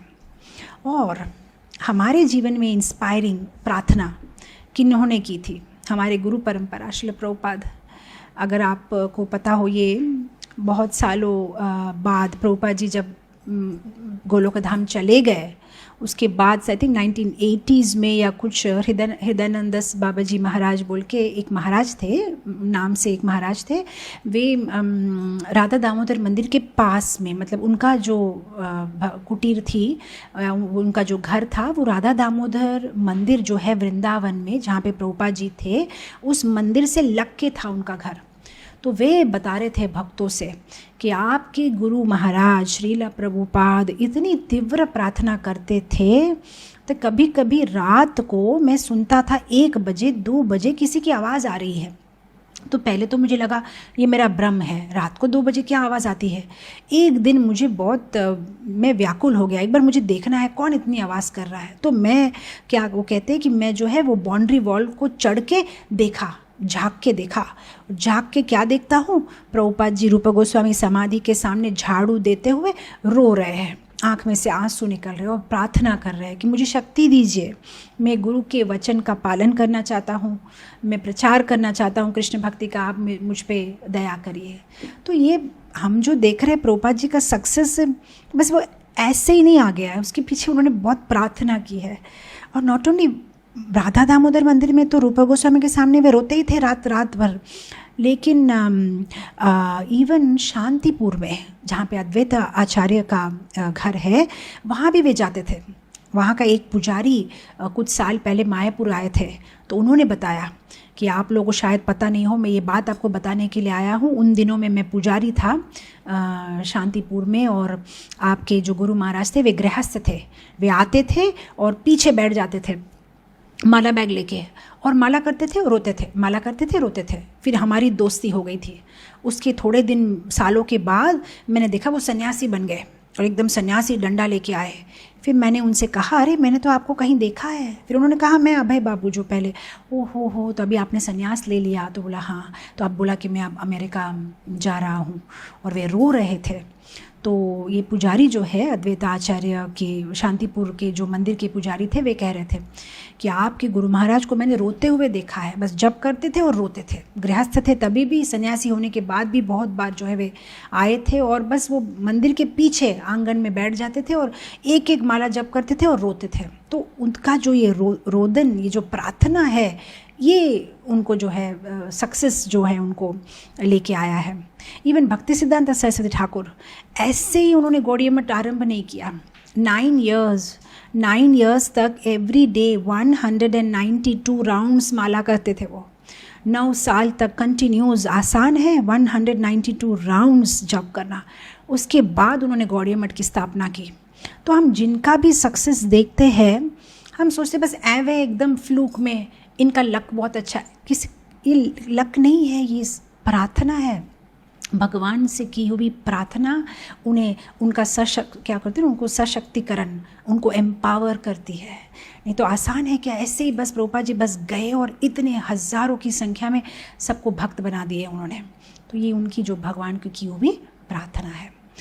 तो कैसे प्रार्थना करनी चाहिए, किस किस ने प्रार्थना की, और हमें practical, coming to the last point, हमें मन में ये हो सकता है पर मैंने तो की थी प्रार्थना, भगवान सुनते नहीं मेरी प्रार्थना, कितना बार प्रार्थना करता हूँ, आज तक कभी कुछ फल नहीं मिला।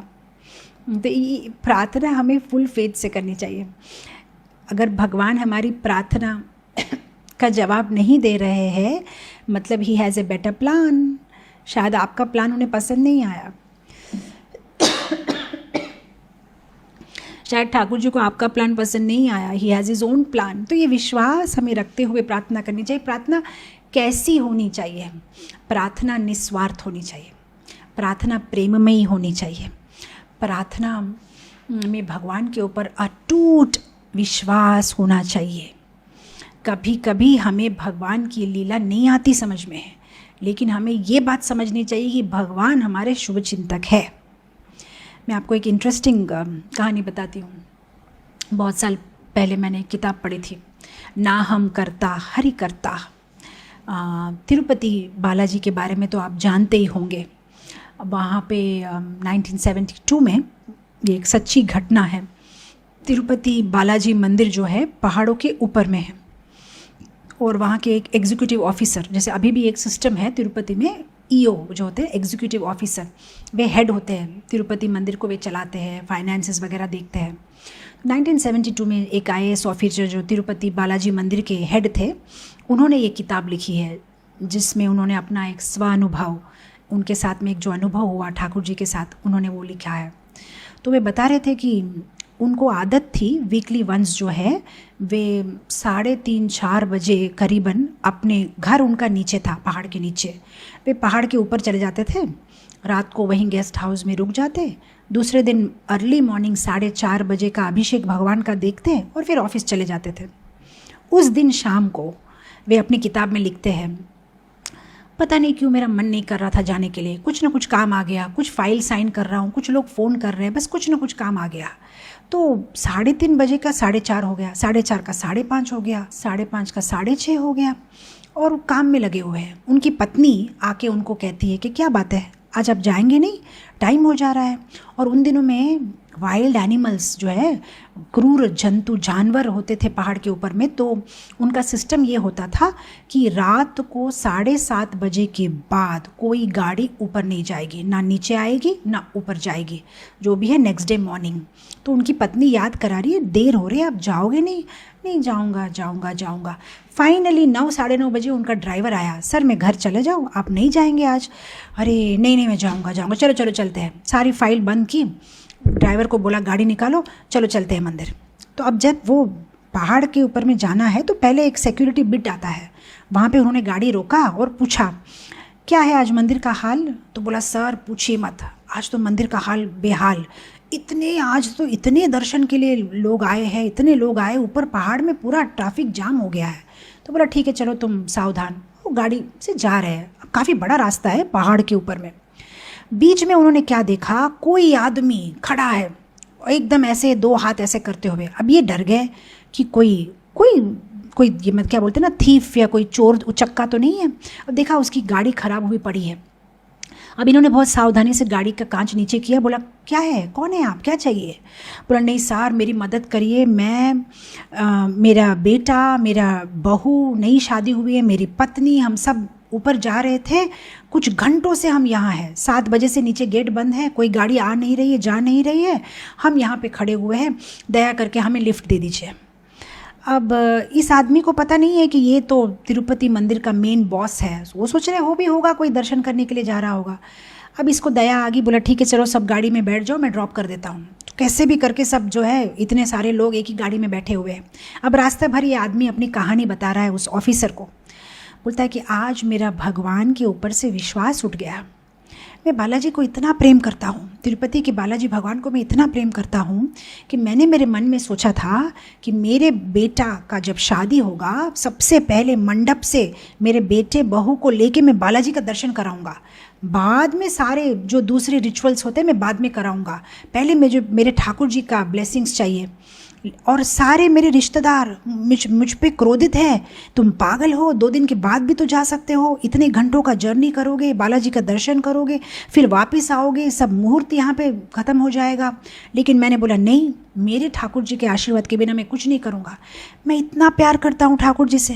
लेकिन आपने देखा मेरे ठाकुर जी ने मेरे साथ क्या किया, मैं आज 3 घंटे से यहाँ खड़ा हूँ, मेरी गाड़ी ख़राब है, अब मेरा जो टिकट है वो वैलिड नहीं होगा, अब मुझे दर्शन नहीं होगा, ये गाड़ी कब रिपेयर होगा, मैं वापस कब जाऊंगा? क्या जो भगवान से प्यार करता है क्या भगवान उनके साथ में ऐसा करते हैं? आज मेरा भगवान से विश्वास, बस रोता रोता वो जो है बातें करते करते जा रहा था। अब ये जो तिरुमला तिरुपति देवस्थानम के जो एग्जीक्यूटिव ऑफिसर है वे उनको लेके गए, कुछ नहीं बोले कि मैं यहाँ का हेड हूँ, कुछ भी नहीं बोले, बस उनको बोला मैं आपकी मदद करना चाहता हूँ, आप आइए। फिर उन्होंने अपने सेक्रेटरी को बोला कि इनको इमीडिएटली जो है दर्शन कराओ, भगवान का वीआईपी दर्शन कराओ, इनकी गाड़ी रिपेयर कराओ, इनको रात को यहाँ पे हमारे गेस्ट हाउस में अकोमोडेशन दो, प्रसाद खिलाओ और फिर सीधा मैसूर भेजो। वे लोग मैसूर से आए थे और उसके बाद वो बोल के चले गए। अब ये इनका जो है सब दर्शन हो गया, वे वापस चले गए। 15-20 दिन के बाद उन्होंने चिट्ठी लिखी, बोला सर मेरा शादी वगैरह सब हो गया, मुझे पता नहीं था कि आप तिरुपति के एग्जीक्यूटिव ऑफिसर हो, मुझे लगा आप भी मेरे जैसे ही कोई हो, लेकिन मुझे अब शर्म आ रही है, मैंने कितना कुछ बोल दिया ठाकुर जी को कि ठाकुर जी मुझे प्रेम नहीं करते, ठाकुर जी ने मेरा, लेकिन मुझे बाद में समझ में आया जानबूझ के ठाकुर जी ने मेरी गाड़ी ख़राब की, क्योंकि अगर मेरी गाड़ी ख़राब नहीं होती और अगर मैं टाइम पे मंदिर पहुंच जाता तो भी दर्शन होने से रहे, क्योंकि इतना ज़्यादा रश था कि मेरी जो टिकट थी उस टिकट पे तो मुझे आज दर्शन होने से रहे। और कभी कभी तिरुपति में ऐसा होता है, अगर आप लाइन में खड़े रह गए हो ना तो आप बाहर नहीं निकल सकते हो, आपको मतलब वेट करना ही पड़ेगा। तो मेरा सारा कार्यक्रम ख़राब हो जाता था, मेरा वहाँ पे जो मुहूर्त निकला था, शादी के जो दूसरे रस्म थे, सब कुछ ख़राब होने वाला था। तो जानबूझ के ठाकुर जी ने मेरी गाड़ी ख़राब की सो दैट मैं आपके साथ मिलूँ, और आप तो यहाँ के हेड हो तो आपने मेरे को 10 मिनट में दर्शन भी करवा दिया, मेरी गाड़ी भी ठीक करवा दी और मुझे टाइम पे ठाकुर जी ने जो है मंडप पे पहुँचा दिया। तो फिर वो अपने चिट्ठी में लिखते हैं कि कैसी अजीब है ठाकुर जी की, क्या कहते हैं ना, मतलब उनकी कर समझ में नहीं आते, उनके कार्य क्या करते हैं वो, हमें शायद कुछ 10 दिन बाद समझ में आए, कुछ 1 साल बाद, कुछ 15 साल बाद समझ में आए कि ठाकुर जी ने हमारे साथ हमारे जीवन में ऐसा क्यों किया। तो पर हमें विश्वास रखना चाहिए, क्योंकि भक्ति जो है वो कोई मैकेनिकल प्रोसेस नहीं है, भक्ति डायनामिक प्रोसेस है। मैकेनिक प्रोसेस हो ना तो आसानी से समझ में आ जाए। आज मैं ना अगर बोलूँ कि मैं रेस लगा रही हूँ विशाखापट्टनम से मायापुर, कार, स्कूटर और साइकिल, कौन पहले पहुँचेगा? आप बताइए कौन पहले पहुँचेगा? Car, correct? नहीं, अगर साइकिल पहुँच गया तो आप बोलोगे ऐसा हो ही नहीं सकता माता जी, लेकिन मैं कहूँगी अगर किसी हेलीकॉप्टर ने साइकिल को उठा के रख दिया तो साइकिल जीत जाएगा।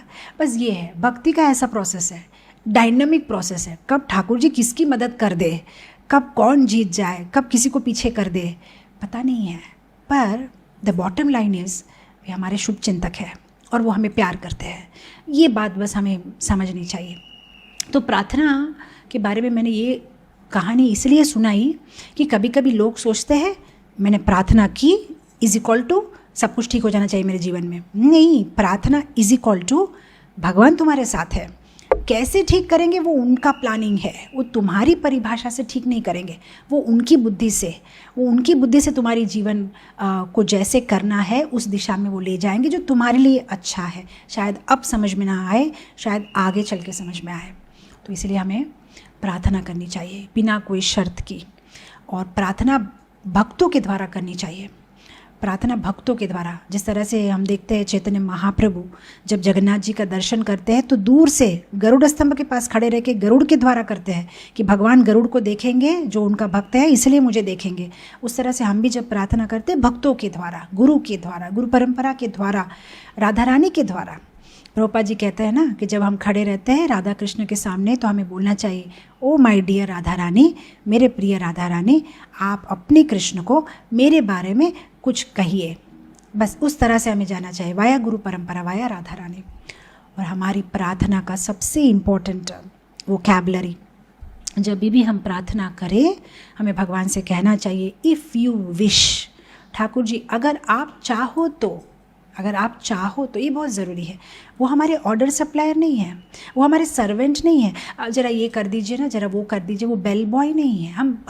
हमें कहना है ठाकुर जी ये मेरी मुश्किल है, अगर आप चाहो तो आप मेरे लिए ये कर दीजिए, आप मेरी मदद कर दीजिए, आप मेरी रक्षा कर दीजिए, आप मुझे सही मार्ग पे, अगर आप चाहो तो। ये बात प्रभुपाद जी बहुत क्या करते ना, मतलब एकदम बताते थे, एकदम इम्पोर्टेंट देते थे। कृष्णा इफ़ यू विश, अगर आप चाहो तो ये थोड़ी थोड़ी इम्पोर्टेंट चीज़ें जो है हमें हमारी प्रार्थना में मिक्स करनी चाहिए।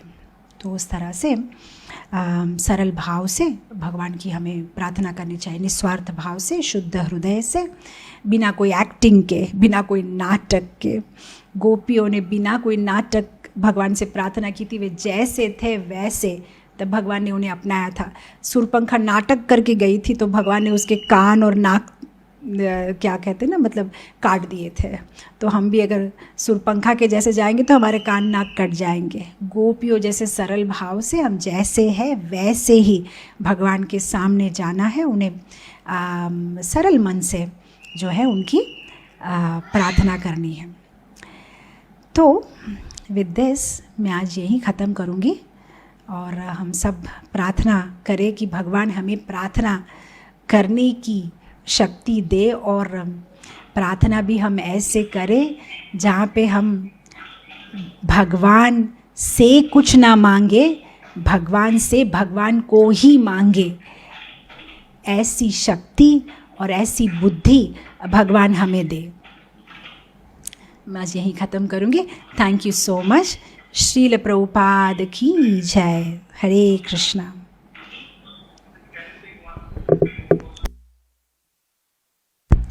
One question maybe, it's already 10 o'clock.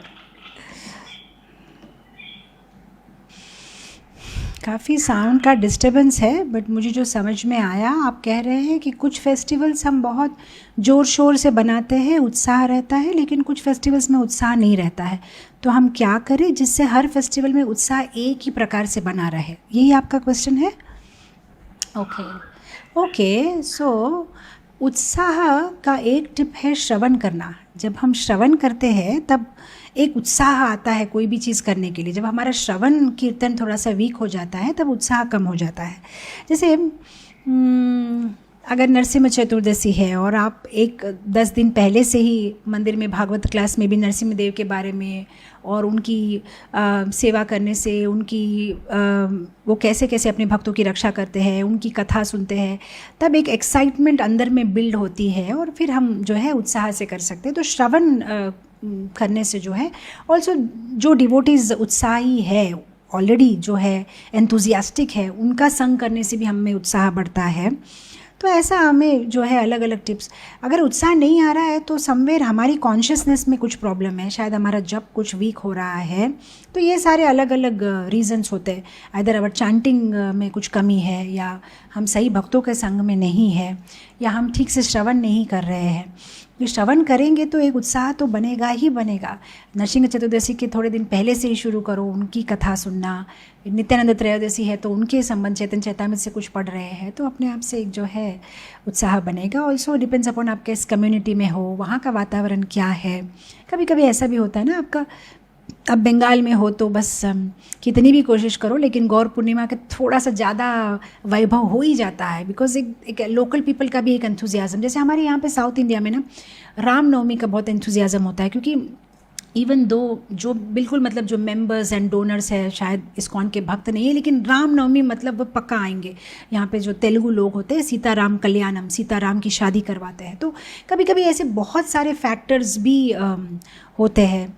कभी कभी क्लाइमेटिक सिचुएशन भी है, जैसे कभी कभी रथ यात्रा के सीज़न में बारिश वगैरह भी हो तो कभी उसमें भी थोड़ा सा डल हो जाता है उत्साह। कभी कभी फाइनेंशियल सिचुएशन भी होती है उस मंदिर की, उस कम्युनिटी की, शायद हर फेस्टिवल समान भाव से ना मना सके, तो सोशल कारण भी है, कुछ इकोनॉमिकल कारण भी होते हैं, कुछ कम्युनिटी रीजंस भी होते हैं, कुछ हमारे श्रवण कीर्तन भी वीक होती है, कुछ हमारी जप का भी प्रॉब्लम होता है, कुछ हमारे एसोसिएशन का भी प्रॉब्लम होता है। तो ऐसी कौन सा चीज़ प्रॉब्लम दे रहा है उस पर हमें सोचना है, मतलब जस्ट गंभीरता से सोचना है कि क्यों ये हमारा एंथुजियाज़म डाउन जा रहा है, कहाँ गलती हो रही है, इसको चेक करना है।